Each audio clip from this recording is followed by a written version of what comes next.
So, we are back with a brand new episode of Walkin and Talkin with Tim on this beautiful day, and I've got my guest today is Matt Ellison, who is the one and only employee and the executive director at the Patriot Fund.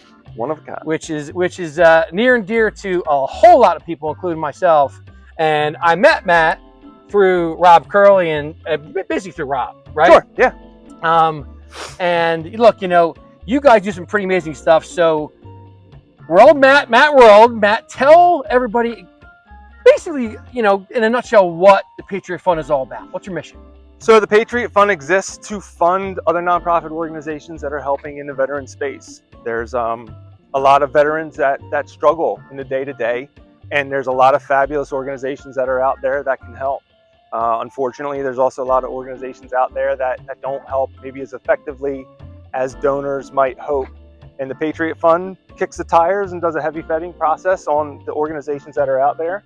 We find a select class of trusted organizations that we call our operational partners. And then we serve as a funding entity for them.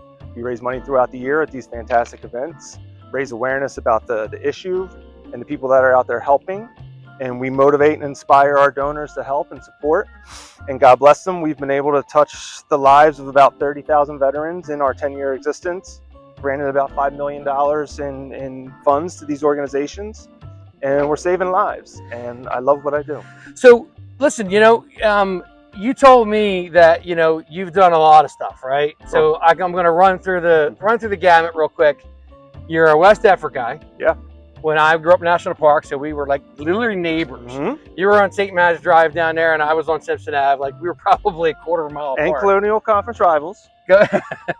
Yeah, but he's 10 years younger than me, so I probably didn't see him a whole lot. Other than we talked about you should be St. Matt's Carnival. St. Matt's, yeah. And there was bands every year, and we played there.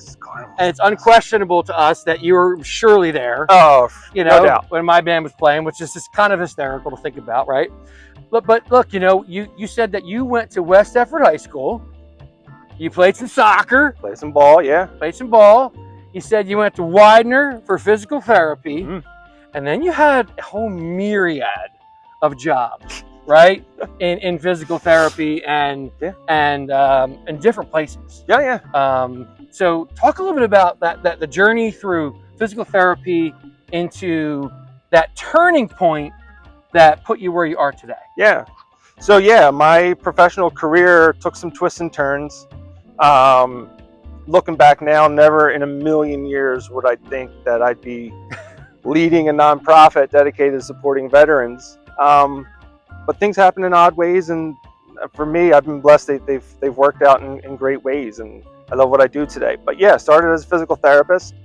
Funny enough, I knew I always wanted to help people, and sports was always near and dear. I thought it'd be great to work with athletes, and thought physical therapy would be a great way to do that.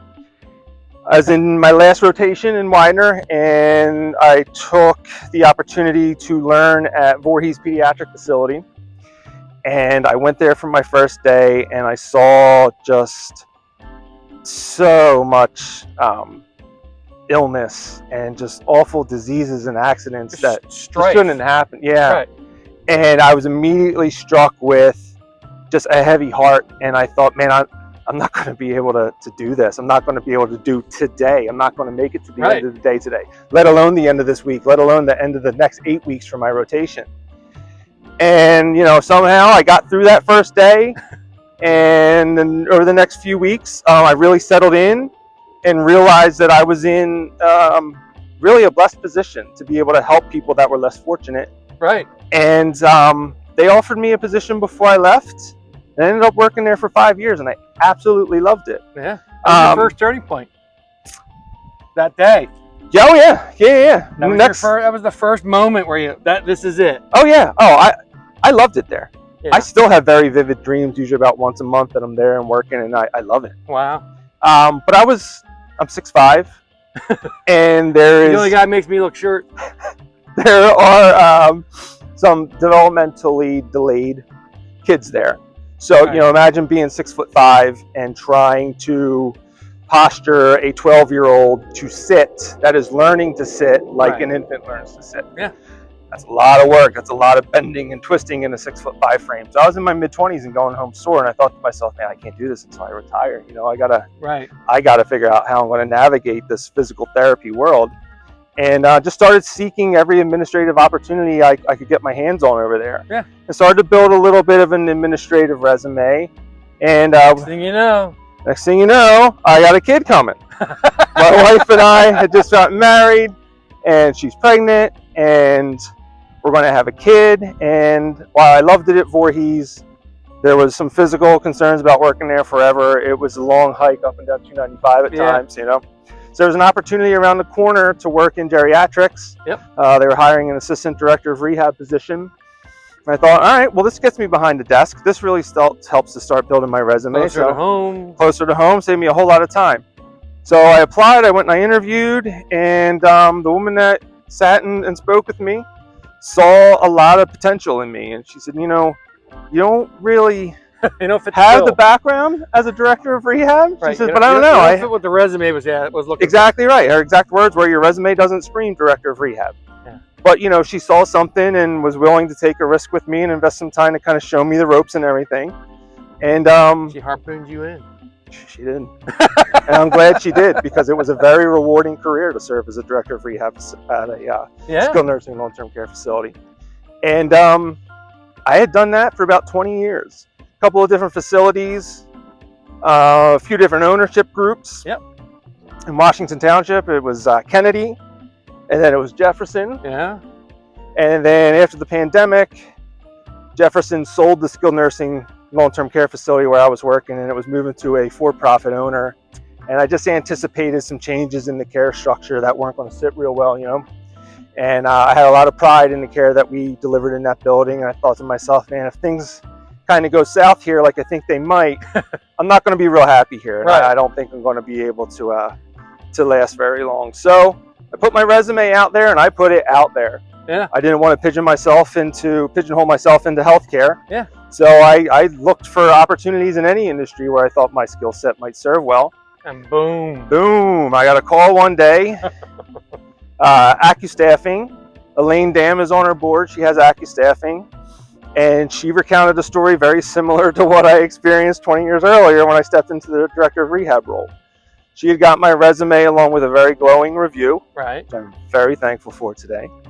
And almost the exact same words. Your resume did not scream. However, executive director of a nonprofit. I really like you. Exactly. And she just felt like the universe was talking to her. Yeah. The board at the Patriot Fund, God bless them, you know, at the time they were doing about $1 million in grants each year. Yeah. If I was part of that board, I'd have had feel goods for days about that. But they weren't content with $1 million. They wanted to do $2 million and someday $5 million. And realized that they were going to do that, they needed to do something about the limits on their bandwidth. Right. Decided that they needed to hire somebody. So she got my resume the day the board decided they were going to hire someone. And here I am. Now you're the Long Ranger. Yeah. 18 months in, I'm the one and only employee at the Patriot Fund. That's it. It's kind of weird to be the only expense line at a nonprofit. So I'm really looking forward to the day that we've blown up and we need more staff, and then I won't be the only expense line. So yeah, a couple twists and turns, man, but I love what I do now. Maybe looking for a job. You never work in your day. I don't feel like I work now. There you go. When you started working at CVS and you met your wife, was it automatic? Did she actually like you when she met you? Look at me. Or did it take a little while? She liked me when she first laid eyes on me. You kidding me? Who could resist this charm and this physique? You might be a good-looking guy, but you might be a jerk when you're 17. I don't know, you know? No, her and I worked together for a long time, and I remember the day she walked in, she caught my eye for sure. Yeah. And my cousin worked with me at the time at CVS. And I said, what do you know about this girl? She had just started. Because she had worked a couple shifts with her already. And she filled me in. She went to Deptford High School. And yeah, just over, the course of a couple months, working a few shifts together, just got to know one another a little more. And next thing you know, Cupid comes through. That's right. Fires a couple of arrows. Hit you over the head. Yeah, and we went out on our first date, July 5th, the day after 4th of July, I'll never forget. Yeah. Saw Pocahontas in the movies. and then went to the carnival afterwards. That's hysterical. Yeah, dude, I'm telling you, the carnival is the best. That's hysterical. Oh, I miss it, man. And yeah, senior year of high school, you know, dated and everything. Yeah. We ended up going to Widener together, and high school sweethearts. Go figure. Here we are, 21 years. 21 years 2 kids later. You and Jamie, you got 2 sons. Yeah, 2 boys, 2 big boys. One's in college. Yep. The other's in high school. Yeah. Senior, you said? He's a sophomore. Sophomore. Oh, you got a little ways to go with him. Yeah. But you got one out the door, so you said, you know, you're getting close to that empty nest. Yeah, we're halfway home. Yeah. We you know, you're dating again. We're dating again. That's exactly what we are. We joke. We're going out on little dates. So I also asked you what the smartest thing you've ever done is, and that was? I really do truly feel that the smartest thing that I've ever done was recognizing that when Jefferson was selling that building, yeah, that it was the end of my time there. And not only was it the end of my time in that building where I had been comfortably for 15 years, that maybe this was going to mark the end of my time in healthcare. And part of me was excited about that. And scared at the same time. I don't even know if it was scared. I was very optimistic of what the future held. That's cool. But I was reluctant to give up the role of helping people. Right. And, you know, had I ended up in a completely different industry, I would have been given that up. But the opportunity with the Patriot Fund to help in this capacity just really is the biggest blessing. I really feel like God was smiling on me that day when Elaine got my resume and she gave me a call, because helping the men and women who have served this country, amen, and, you know, knowing the sacrifice and dedication that they've given, that allows us to enjoy all the freedoms that we do in this country today, which you know, is underrated right now. Yeah, you can't repay that debt. Nope. And then, honestly, man, when I took the position, I didn't realize the extent that so many of the veterans struggled. For me, every veteran was the only point of reference I had in my life, which was my grandfather and my father-in-law. Right. Both served in uniform and they're just those guys. You know, my grandfather's not with us anymore, but both of them, yeah, everybody's best friend, super successful, just seems like they're constantly smiling and on cloud 9. Right. So to me, if you were brave enough to enlist, you were already some sort of indestructible superhero, otherworldly, definitely better than me. Yeah. And then the fact that you returned home from service just lent credence to this naive notion that you were an indestructible superhero, right, you know? And when I found out the depths that so many of them struggle with, the devastation, and the suicide rate, there's dozens of veterans that'll commit suicide today and every day, and that's tragically sad. Yeah. And to be in a position that I am at the Patriot Fund, with the Patriot Fund, to be able to help and to support our operational partners that are helping and saving lives, huge. Huge isn't even the right word for it. Yeah, well, you're bigger than you're not just changing lives, you're saving lives. Yeah. Every day. So this is going pretty long actually, but thanks for being on. Yeah, no, thanks for having me. And thanks for being part of this. And if people want to get a hold of you and want to help out the Patriot Fund, how do they do that? Yeah, you can check out our website. It's patriotfundinc.org, INC. There you'll find links to our operational partners. You can see who we're supporting and the work that they do. You'll be able to see links to some of our photos and videos from our past events, some of the impact stories, those stories of success from some of the veterans that we've helped. And all my contact information will be there, and you can reach out. There's links to donate, there's links to learn more. Get in there and click around, explore a little bit. You just never know, right? You never do know. You never know. You might come to an event and you never know. You might go on there and you might donate, whatever, right? There's probably a space to donate, correct? Oh, for sure, yeah. Yeah. And listen, you don't need to donate. Well, you can get involved. Help. You can volunteer, right? You can volunteer, sure, yeah.